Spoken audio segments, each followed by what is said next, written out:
It started like any other Thursday morning until I walked into my garage, coffee in hand, only to find a beige Lexus SUV parked squarely in my spot.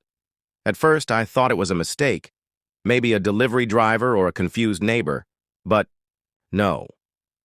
A neatly printed HOA parking violation notice fluttered on my toolbox, left by none other than Karen, the self-appointed president of our homeowners association.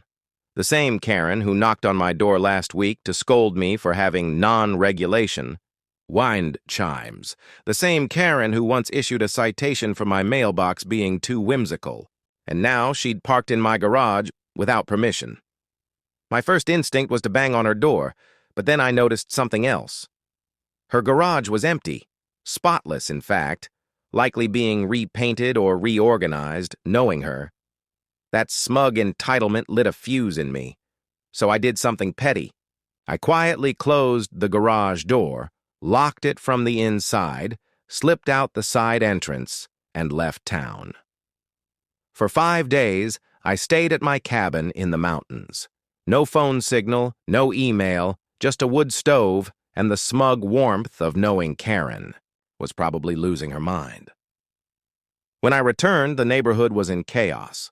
Flyers had been posted on lampposts about a missing HOA president's vehicle.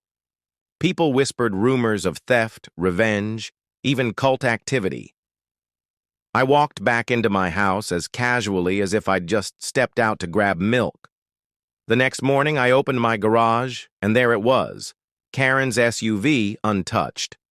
Moments later, the sound of screeching heels on pavement pierced the quiet.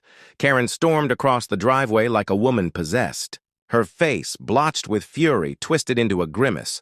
"You kidnapped my car," she screeched.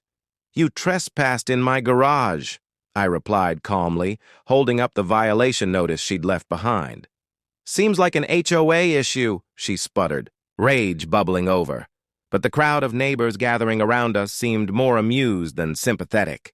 Apparently, this wasn't her first overstep. Eventually, a real HOA officer, someone I'd never even met, intervened.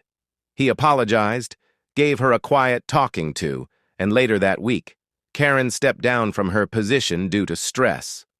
Now, the neighborhood is a little quieter, my garage remains sacred ground and the wind chimes, still whimsical and still up.